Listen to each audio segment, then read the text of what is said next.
going on, everybody? This is dkdynamite for my third zombies video of the week. What timeline is this, right? We have plenty of zombies information to go through tonight, with some unexpected news coming in hot regarding DLC 4, the next perk, zombies game mode, and some other surprises. Definitely stay tuned. But before we jump into that, be sure to hit that subscribe button down below and let me know in the comments. Have you guys gotten the full preload yet for Black Ops Cold War Season 5, which should be live right now on all PlayStation platforms? The preloads usually go live in about 3 different waves for different regions, people with different internet connections. Should be live for everybody as of right now, and probably shortly after for Xbox and PC. Now, the install is going live within an hour from posting this video, and there will be a tiny bit of early Season 5 content available upon installation, which I'll be covering in a separate video that I'll be posting in, I would say, the next couple of hours from now. Be on the lookout for that one. Lots of other information to get through in regards to multiplayer. But as Activision confirmed today, Season 5 is officially delayed for just 24 hours and will now officially launch Thursday, August the 12th at 9 p.m. Pacific, and they confirmed the delay was because of a testing issue. Who knows what happened behind the scenes, but luckily they provided us with some transparency earlier today on Twitter.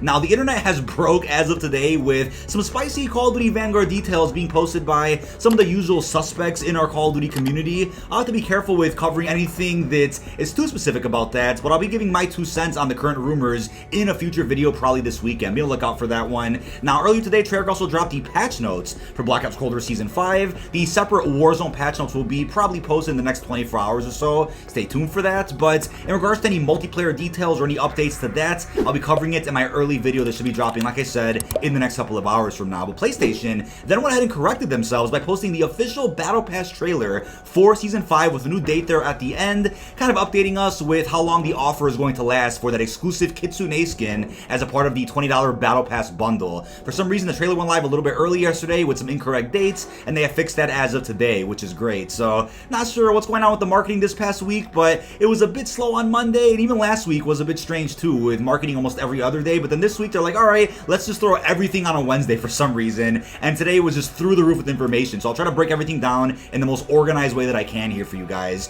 But first off, Treyarch then confirmed that we're going to be getting new surprises over on Toten with the launch of Season 5. Now, it's unclear if those surprises will be added with the preload installation tonight that provides us with a little bit of early content, or do we have to wait until the full launch of the season tomorrow night before seeing these surprises? I'm gonna assume they could be some small side Easter eggs added to Toten. People are speculating that maybe we get to teleport to a room of Keener the Toten as a bit of a hint that Keener the Toten actually is about, I would say, a couple of blocks away from where we are in Berlin for the events of DLC 3. So, totally a possibility. Don't get your hopes up for anything too crazy, but I think this could be about a world second from Treyarch, where they've added in extra side Easter eggs after the launch of a map. They did this one other time during Black Ops 4 with Blood of the Dead, where the Spork Knife quest was broken upon launch, and they waited until I think February of Black Ops 4 cycle to add in that Spork Knife quest back into Blood of the Dead. So that was the only time I could think of where they added in a whole new quest that was either meant to be in the game or got pushed back for whatever reason. So let me know how you feel about more Easter eggs being added to Toten down below in the comments. I'll be covering them as soon as I can here on the channel. But we then got confirmation of the official depth perception tier upgrades, since a couple of days ago the perk upgrades did surface on the internet a little bit early from some strange insiders and other leakers out there, and it seems like some of these tier upgrades are a little bit buffed compared to what we originally heard on Twitter a couple of days ago. So as they officially said, depth perception is a perk that is about survivability, awareness, salvage drop rates, and increased armor damage. Here are the abilities. So the base version is obscured enemies are keylined through walls, just like the version we had in Black Ops 4. Tier 1, minimap update rate is increased. Tier 2, enemies give danger indicators when behind the player. Tier 3, gain 20% more looted salvage and high grade salvage. Tier 4, increase armor penetration damage by 25%. Tier 5, nearby chests, resources, and item drops are keylined through walls. Now, that sounds great to me, but as a reminder, like I said, when these tier upgrades had surfaced early on the internet a couple of days ago, the perk wasn't this strong. Some of these numbers were tweaked a little bit, and I think this is a response to the community's negative reception to some of this early information, and I think that's great that Treyarch said, you know what, let's buff it to be the best perk it possibly can be for Season 5, and regardless, I wasn't complaining anyway, since this is a big step up from the version we had of depth perception from Black Ops 4, and this is going to prove to be very useful for boss fights, Outbreak, round-based, high round runs, speed runs, whatever the case is over in Cold War. But they also said, hit up to their Wonder Fizz machine during Season 5 to pick up depth perception and check out its all-new perk Jingle, since they didn't have one in Black Ops 4, in all-new round-based maps and in Outbreak. In Season 6, though, depth perception's dedicated perk machine token will debut along our 10th and final perk, Akola. So they said, what could it be, right? And that kind of gives me a hint that it's probably not going to be Double Tap or PhD, despite perk jingles existing for those perks, and those surfaced many months ago. Plans clearly have changed here, but this does go along with a theory that I had many months ago, which is that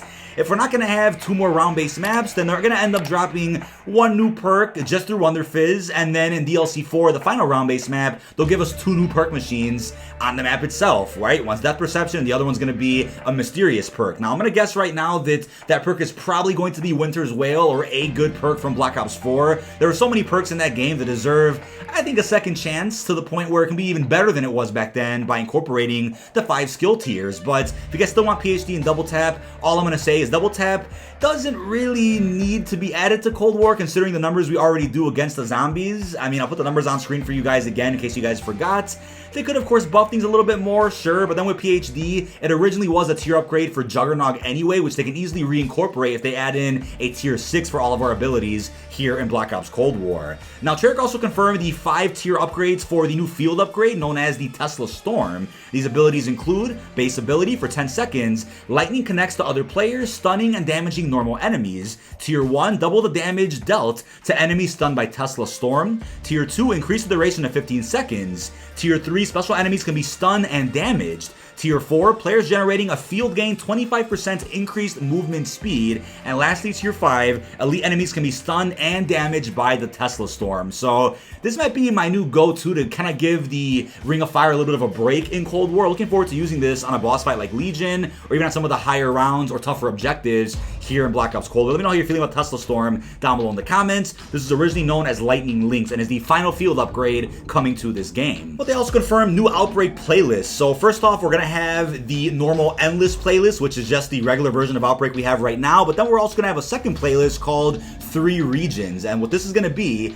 is being able to warp from 2 different regions, right? Doing 2 objectives. Then when you get to that third one, wherever that's at, you're going to be guaranteed an exfil at the very end of that objective. So it's just a bit of a variation of Outbreak that's condensed and guarantees you an exfil after doing your third and final objective, which I guess is fine if you're looking for a quick match and just figured, hey, I only have a little bit of time to play today, want to get a couple of crystals, let's hop into the 3 region playlist. So it's pretty cool they're adding that. That's something similar over in COD Mobile Zombies as well, where I think it capped you off at 10 or 15 rounds or something. That was added a little while ago. But don't forget, we also have the Flamethrower and Grapple gun craftable items coming to Cold War Zombies with the launch of Season 5. Very excited about the Grapple gun specifically. As they mentioned in the little blog post itself, a new piece of equipment available at the crafting table exclusively in Outbreak is the Grapple gun, which will make traversing regions and completing long distance objectives a snap. So it's still unclear how many uses you'll get with the Grapple gun. I'm hoping it's unlimited, where you craft it once and maybe it's a bit expensive, which is fine, but then there's a cooldown on it instead of having it maybe allow you to grapple 5 times and then having to go back to a workbench to craft it again. That would be a bit frustrating, but you know what, if it has about 15 uses on it, I think at that point it's balanced and fair to where it'll break and then you have to go back to the table and craft another one for an inexpensive cost. But let me know how you're feeling about the Grapple gun down below in the comments. If you want some early gameplay of the Flamethrower in action for Cold War, people have posted it on Twitter already, which I can't show you on screen, but maybe check the description down below. Now when it comes to the meat and potatoes of this video now, in this little blog post today, Treyarch went ahead and confirmed the following. The next round-based map is still in development. Notice how they said next round-based map and not the final round-based map. The reason I point that out is because during Black Ops 4 cycle, when Tagged or Toten ended up releasing, they did refer to it as the final zombies experience for Black Ops 4. Whereas this time, they didn't call it the final round-based map, so what does this mean, right? We have a couple of options here. First, they don't want bad press to where people start complaining that this is the last round-based map coming up, there aren't enough maps, so they're going to avoid that press for now and just call it the next round-based map because it is, but then they refer to it as final, which it may be. Now, this could somehow mean there is another round-based map dropping after DLC 4. I'm not sure how likely that would be considering the big gap in between Firebase Z and Modern Toten. COVID definitely impacted Treyarch and other studios more than we all may think, and I'm sure they want to put in the most time possible into their next round-based map where they're ensuring quality over quantity. So I highly doubt there is another map after this next one, but maybe that's what it's referring to. The other option is a Zombies Chronicles 2 featuring more round-based maps that are remakes which have been on hold for quite some time but aren't necessarily quote-unquote new content. Totally plausible, and those remakes could still drop after this game's life cycle is over in the middle of Vanguard season similar to Zombies Chronicles 1. We talked about Zombies Chronicles 2 quite a bit in extensive detail in a video I posted a few days ago, and I go off on a bit of a tangent, but that's a video where I clear the air on all the BS, all the rumors. I let you guys know what the facts are and what aren't. That video is linked down below in the description. But without going off on any more Zombies Chronicles 2 conspiracies, which I'm personally very tired of, I want to say that the fourth option is probably the spiciest one here, and that's that this is referring to Treyarch having more round-based maps on the way, but not for Black Ops Cold War, but instead for Call of Duty Vanguard. So if you ask me what I personally think, I do think it's two of these options at once. I think it's both them avoiding bad press right now by avoiding to announce the fact there's only one round-based map left for this game. They're going to save that announcement for some point closer to Season 6. Then the community can do all the crying they want to do. They'll save that for then, not right now. And it's also a reference to what I believe is true, which is that Treyarch is going to be handling zombies in Call of Duty Vanguard, which means Treyarch isn't going anywhere. They have more maps on the way, even if they don't drop in this game specifically. So that would close off Cold War Zombies' life cycle with just 4 round-based maps, Outbreak featuring what is likely going to be around 8 regions, then Onslaught with 25 plus maps to play. All those will be available on Xbox and PC as well on November the 1st. And to me, those are still some great numbers considering other Treyarch Zombies installments have usually ended off their seasons with 4 to 5 round-based maps. Of course, not including the exceptions like the Resurrection map pack in BO1 with the extra ported over maps from World at War, and then BO3 with Zombies Chronicles 1 featuring 8 more remasters. Typically only get around 4, 5, maybe 6 tops when it comes to round-based. So the fact this game may end with 4 is fine to me considering that Treyarch may not go away with Vanguard and have offered quite a bit when it comes to Outbreak and Onslaught on top of that, whether anybody likes it or not. It also lines up with the rumor that we heard a few months ago from Tom Henderson, which is the next round-based map is dropping in September. That date could be a little off. That could have been pushed to October for all we know, but if that date is still September, then there is a possibility of seeing this next DLC 4 map in Season 5 Reloaded towards the very end. I'm going to point that out, but maybe what happens here is Season 5 Reloaded drops the first week of September, as we're all predicting right now, and then Season 6 will end up dropping the last week of September, or at the latest, the first week of October, and that's where DLC 4 comes in. So either one of those is plausible, but considering there isn't a mention of a new round-based map on the Season 5 roadmap, I'm just going to go out on a limb and say that the next round-based map is probably being saved for Season 6. If that's still September, then that might mean Season 5 and 6 are going to be a little bit shorter than the previous seasons to accommodate for the potential launch of Call of Duty Vanguard during the first week of November. Now, also considering, like I said, the big gap between Firebase Z and Modern Toten, I doubt they'd have more than one real high-quality map in late development. I'm assuming they're going to want to put in their all to wrap up this game's life cycle with a bang, but then to reassure us that they aren't going anywhere. They'll be back in just, what, a few months after the launch of DLC 4 with Call of Duty Vanguard Zombies, and I'm assuming a new iteration of Outbreak will also be made on the Modern Warfare engine, which will end up seeing supported throughout the next year as well. Now, the rumor going around right now about Treyarch helping with Vanguard Zombies definitely changes everything going forward. This could mean that Activision said, you know what, let's play it smart with zombies, right? Let's not take any breaks or any gap years with zombies going forward. Let's have zombies every single year and treat it almost like Warzone with a free Outbreak expansion, but let's make sure that who's in charge of zombies is always going to be Treyarch, even if Sledgehammer and Infinity Ward are helping out with the gameplay side of it. Let's keep all of it canon in the same story, just to ensure that people stay as interested as they would be if it was a Treyarch year. I think that's very smart for business, and I was mentioning this years ago. I'm like, you know what? If Treyarch's not doing zombies, then I'm sorry, but a lot of people out there just aren't going to be interested. It's just a matter of fact, regardless of how high quality Infinite Warfare Zombies was, World War II, even Exo Zombies if you want to go that far. It doesn't really matter, right? If it's Treyarch Zombies, it'll bang. That's the way it goes. If you keep that quality over quantity, it will be fine. So I think this is huge for the future if that rumor is in fact true. And it also means that if your channel is based on zombies, or at least based on Treyarch energy and Treyarch Call of Duty, then you should be fine even when other developers push out their Call of Duty titles. That would mean you at least have something to look at that's Treyarch related whenever a Sledgehammer game drops, possibly Infinity War. I mean, this could mean that Infinity Ward's Modern Warfare sequel in 2022 may be the only non-Treyarch type of year that could even feature Extinction or something completely original for all we know. Totally plausible, but considering how successful Zombies was over the past year with Black Ops Cold War, Activision wants to double down on that and make sure that momentum continues even when Treyarch isn't developing the current Call Call of Duty or has a current COD that's active for that year. Now, the last thing I'll mention about that is that I hope it doesn't affect their plans or developments for Call of Duty 2023. If anything, having Vanguard zombies be under their wing probably just means they'll be able to fill in more gaps with the storyline, cover the World War II era of the story, which Diminishing does tease quite a bit. I mean, World War II plays a large role in the Dark Aether storyline, but we don't see much of it aside from in the Diminishing intro or through some intel, so that could be where Vanguard comes in. But then Modern Warfare 2 in a couple of years could focus on a modern day zombie story that's still connected to Dark Aether storyline that we know and love. We can go as far as to say it's also connected to the Warzone or some other things, which we'll talk about in a separate video, of course, but I definitely hope that this helps Treyarch more than it hurts them for the development on their next game in 2023. I'd love to see them have no interruptions with developing a game on a 3-year development cycle and having to put in max budgets, not having to work from home. I mean, it would be great to see them have a game that they're really proud of, right? Not that they're not proud of BO4 or Cold War, but they've had plenty of issues behind the scenes, juggling through different circumstances that impacted their ability to release probably even more than they wanted to. But to stress this point again, I am tired of all the talk regarding a Zombies Chronicles 2. Could this have been hinting at that? Absolutely. Maybe if Treyarch isn't helping Sledgehammer with Vanguard zombies, like is being rumored right now, then there's a possibility I could see they drop some remakes at some point in Vanguard's life cycle, but for Cold War.